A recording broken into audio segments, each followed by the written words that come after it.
የአዲስ አበባ ፖሊስ ባከናወናቸው የሪፎርም ስራዎች ላይ ተጨማሪ ማብራሪያ እንዲሰጡን የአዲስ አበባ ፖሊስ ጠቅላይ መምሪያ ጽህፈት ቤት ኃላፊና ስታፍ ዳይሬክተር ምክትል ኮሚሽነር አህመዲን ጀማልን ስቱዲዮ ጋብዘናቸዋል። እንኳን ደህና መጡ። እንኳን ደህና ቆያችሁ። እንኳን በሰላም መጡ ምክትል ኮሚሽነር። እንግዲህ ባለፉት የለውጥ አመታት በተለይም ደግሞ የአዲስ አበባ ፖሊስ አቅምና ደረጃ ከፍ ለማድረግ የተከናወኑ የሪፎርም ስራዎች ምን ናቸው ብለን ማንሳት እንችላለን? በጣም አመሰግናለሁ። እንደተባለው የሪፎርም ስራውን በተመለከተ አንዱ መነሻው ለውጡ ነው። ሁለተኛው የህዝብ ጥያቄ ነው። ይሄንን መነሻ ባደረገ መልኩ የአዲስ አበባ ፖሊስ የሪፎርም ስራዎችን ሰርቷል። የሪፎርም ስራዎችን በመስራበት ወቅት መጀመሪያ ያደረግነው ጥናት ነው፣ የህዝብ አስተያየት ጥናት። ስለዚህ እነዚህ መነሻ ባደረገ መልኩ የት አካባቢ ሪፎርም ስራ ማድረግ እንዳለብን ለይተናል። በዚህ መሰረትም አንደኛው አሰራር በተመለከተ የሪፎርም ስራ መስራት እንዳለበት አስቀምጠናል። ሁለተኛው ከሰው ኃይል አፈጻጸም አቅም ግንባታ ቁጥር ጋር በተያያዘ ሪፎርም ስራ መስራት እንዳለበት አጠቃላይ ጥናቱ አመላክቷል።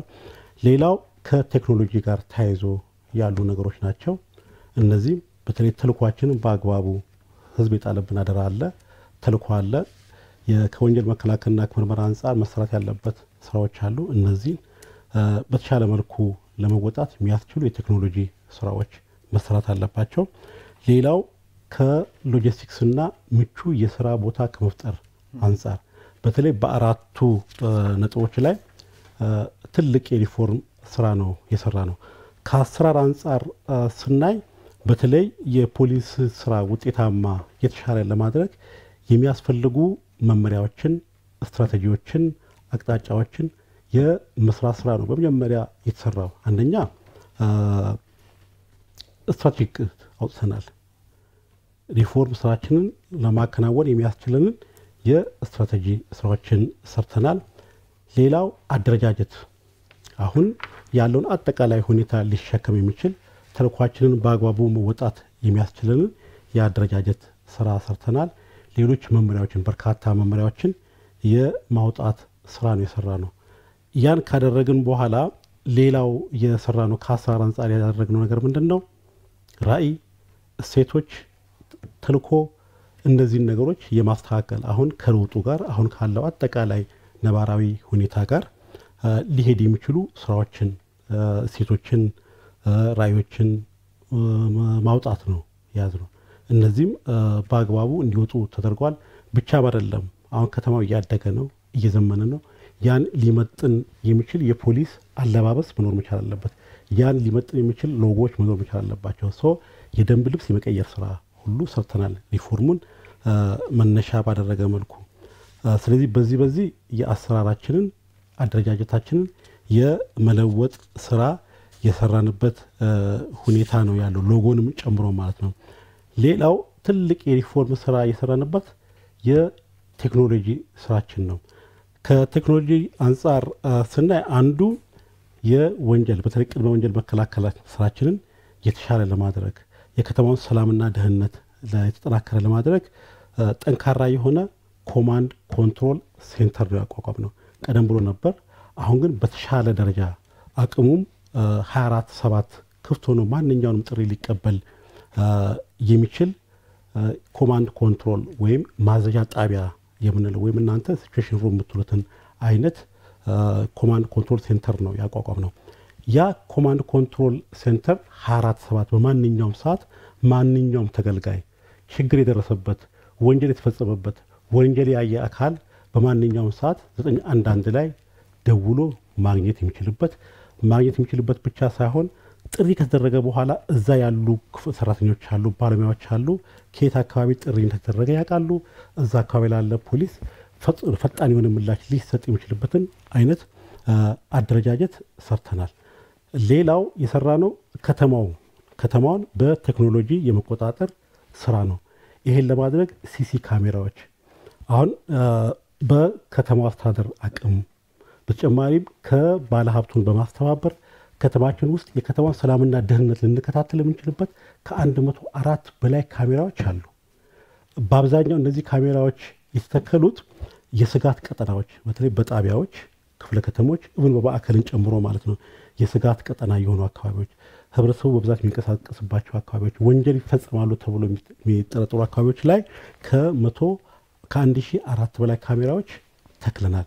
እነዚህ ማለት አንደኛው ያለውን እንቅስቃሴ 24 ሰዓት ቢሮ ሆነው ይከታተላሉ። የወንጀል እንቅስቃሴ ካለ እዛ አካባቢ ስምሪት የወሰደ ኃይል አለ ተጠግቶ ወንጀልን ሊከላከል የሚችልበት ወንጀል ከተፈጸመ ደግሞ ወንጀለኞችን ኢሚዲየት በሆነ ወይም ወዲያውኑ ፈጥኖ በመድረስ ልንቆጣጠር የምንችልበትን አይነት አሰራር የፈጠርንበት ነው። ያ ብቻ አይደለም። እዛ አካባቢ ባሉ የሲሲ ካሜራዎች አማካኝነት ቀጣይ ላሉ ለፍትህ አካላትም ግብአት ለሚሆኑ ወይም የማስቀጣት አቅማችን ሊጨምር በሚችል አይነት መልኩ መረጃዎችን ሁሉ የምንሰበስብበት ነው ማለት ነው። ሌላው ትልቁ ነገር አሁን በቅርቡ ከፌደራል ፖሊስ ያበለጸገው አለ ሲቲዝን ኢንጌጅመንት ሲስተም አፕ አለ። ያ አፕ አሁን የፖሊስ ጣቢያችን ቀደም ብሎ 60 የነበረውን ከሪፎርም ወይም ከለውጥ ወዲህ ወደ 90 ደርሷል። ፌደራል ያበለጸገው እጅግ በጣም ዘመናዊ የሆነ አፕ አለ።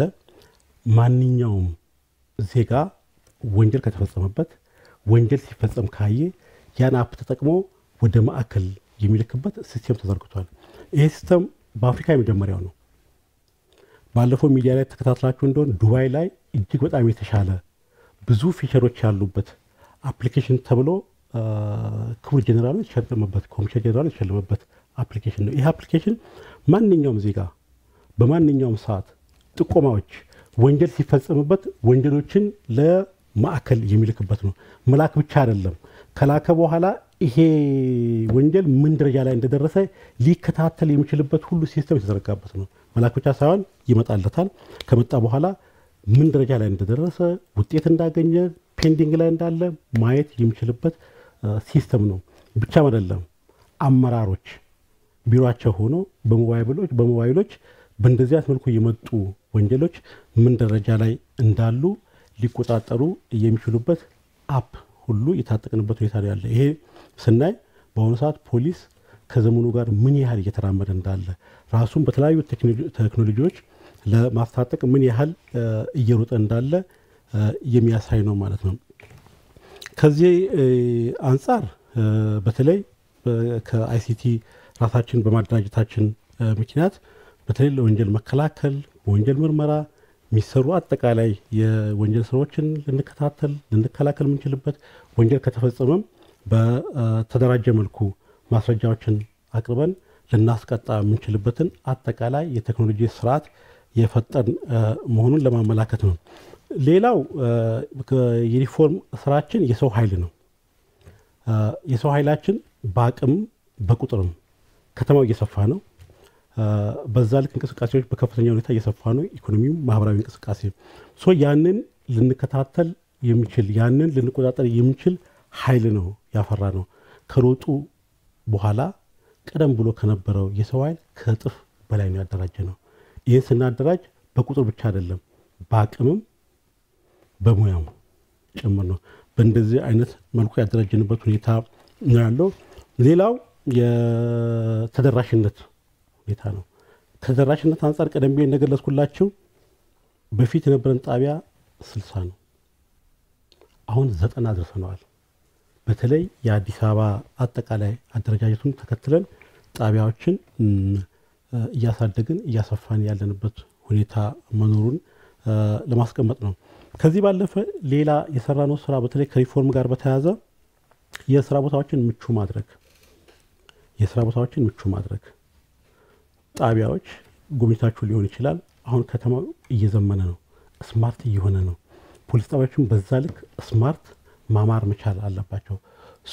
አጠቃላይ ያሉ ፖሊስ ጣቢያዎች ያንን አሁን ያለውን አጠቃላይ እንቅስቃሴ አሁን ያለውን አጠቃላይ ዘመናዊነት የሚመጥን እንዲሆን የማሳመር ስራ ለተገልጋይም ለፈጻሚው ምቹ የማድረግ ስራዎች ሰርቷል። ይሄ ከማዕከል ጀምሮ እስከ ጣቢያ ብቻ አይደለም፣ አገልግሎት መስጫ ማዕከላት ጭምር በዛ ልክ ስታንዳርድ ወጥቶላቸው እየተሰራ ያለበት ሁኔታ ያለ መሆኑን ለማስቀመጥ ነው። ከዚህ ባለፈ ብዙ ጊዜ ቀደም ብሎ በተለይ ከለውጡ በፊት ሀሜቶች የነበሩት ከሰብአዊ መብት ጋር በተያያዘ ነው፣ አያያዝ ጋር በተያያዘ ነው።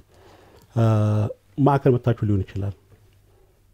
እስረኞች እጅግ በጣም ንጹህ ቦታ ወንጀል ሌላ ጉዳይ ነው ሰብአዊነት ደግሞ ሌላ ጉዳይ ነው እነሱን በሚመጥን መልኩ ጽዳቱ አያያዙ ብቻ አይደለም እያንዳንዱ እንቅስቃሴያቸውን በቴክኖሎጂ ነው የምንቆጣጠረው ሌላ ጉዳት ሌላ አደጋ ሁሉ እንዳይደርስባቸው ማለት ነው በእንደዚህ አይነት መልኩ እስር ቤቶች ንጹህ እንዲሆኑ የተሻለ እንዲሆኑ አድርገናል ይሄ በተለይ አሁን ባለው ሁኔታ ከእስረኞች ሰብአዊ መብት ጋር በተያያዘ ሙሉ በሙሉ የተቀረፈበት ብቻ አይደለም አንዳንድ አካላትም ገብተው በሚወጡበት ወቅት እያመሰገኑ ያሉበት ሁኔታ ነው ብዙን ጊዜ ለሰብአዊ መብት ሊቆጣጠሩ ለሚችሉ አካላትም ክፍት ነው እያዩ ያሉበት ሁኔታ የአዲስ አበባ ፖሊስ ጠቅላይ መምሪያ ጽህፈት ቤት ኃላፊና ስታፍ ዳይሬክተር ምክትል ኮሚሽነር አህመዲን ጀማል ለመረጃዎት እናመሰግናለን ሸጋ ምሽት ይሁንልዎት በጣም አመሰግናለሁ